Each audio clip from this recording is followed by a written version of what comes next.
Hi hi ഉണ്ടോ hi പറയൂ. ആ welcome back to my channel. ഇന്ന് ഞാനൊരു റെസിപ്പി ആയിട്ടാണ് വന്നിരിക്കുന്നത്. നമുക്ക് ഈവനിങ് സ്നാക്സിനോ അല്ലെങ്കിൽ ഡിന്നറിനോ ഒക്കെ ഉണ്ടാക്കാവുന്ന നല്ലൊരു റെസിപ്പിയാണ്. അപ്പോൾ അതിന് വേണ്ടിയിട്ട് നമ്മൾ ചപ്പാത്തിക്ക് കുഴയ്ക്കുന്ന പരുവത്തിൽ ഗോതമ്പ് മാവ് കുഴച്ച് വെച്ചിട്ടുണ്ട്. ഗോതമ്പ് പൊടി ഉപ്പും ചേർത്തിട്ട് നല്ലപോലെ ചപ്പാത്തിക്ക് കുഴയ്ക്കുന്ന ആ ഒരു പരുവത്തിൽ കുഴച്ച് വെച്ചിട്ടുണ്ട്.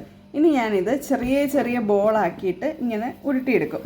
ഇതുണ്ടോ, ഇതുപോലെ ചെറിയ ചെറിയ ബോളായിട്ട് ഉരുട്ടിയെടുക്കണം ഇത് ഫുള്ളും. അതുപോലെ തന്നെ പിന്നെ നമുക്ക് സവോള, ഒരു പകുതി സവോള ഞാൻ എടുത്തിട്ടുണ്ട്, ചെറിയ സവോളയാണ്. കുറച്ച് കറിവേപ്പില, 2 ഉണക്കമുളക് എടുത്തിട്ടുണ്ട്. ഇതിലേക്ക് ഇഞ്ചി ഇട്ടാൽ നല്ലതായിരിക്കും. അതുപോലെ തന്നെ സവോളയ്ക്ക് പകരം ചെറിയുള്ളി ആണെങ്കിൽ ഒന്നുകൂടി ടേസ്റ്റ് ആയിരിക്കും. ഇത് സവോളയും മുളകും കൂടി ഞാനൊന്ന് ക്രഷ് ചെയ്തെടുക്കുവാണ്.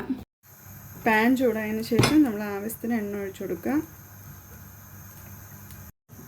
അതിലേക്ക് കടുക് ഇട്ട് കൊടുക്കുക. അതിലേക്ക് കറിവേപ്പില ഇട്ട് കൊടുത്തു. പിന്നെ നമ്മൾ ചതച്ച് വെച്ചിരിക്കുന്ന, ക്രഷ് ചെയ്ത് വെച്ചിരിക്കുന്ന സവോളയും ഉണക്കമുളകും കൂടി ഇട്ട് കൊടുക്കുകയാണ്. ശകല ഉപ്പും കൂടെ ചേർത്ത് നല്ലപോലെ വഴറ്റിയെടുക്കുക.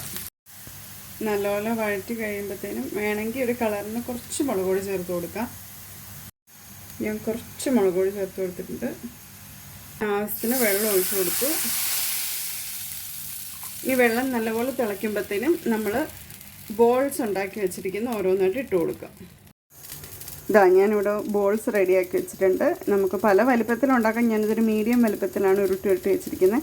വെള്ളം തിളയ്ക്കുമ്പോഴത്തേനും നമുക്കിത് ഓരോന്നായിട്ട് ഇട്ട് കൊടുക്കാം. ഇപ്പോൾ വെള്ളം തിളച്ചു തുടങ്ങിയിട്ടുണ്ട്. നമുക്കിതിലേക്ക് ഓരോന്നായിട്ട് ഇട്ട് കൊടുക്കാം. നമ്മൾ ഓൾറെഡി ഇത് ഉപ്പ് ചേർത്താണ് കുഴച്ചിരിക്കുന്നത്, അതുകൊണ്ട് ഇനി ഉപ്പ് ചേർക്കണമെന്നില്ല. എല്ലാം ഇട്ട് കൊടുത്തിട്ട് നല്ലപോലെ ഇളക്കി അടച്ചു വയ്ക്കും. ഇപ്പോൾ അത് വെന്ത് വരുന്നുണ്ട്. വെള്ളം നല്ലപോലെ വറ്റണം, അതുവരെ നമ്മൾ വേവിച്ചെടുക്കാം.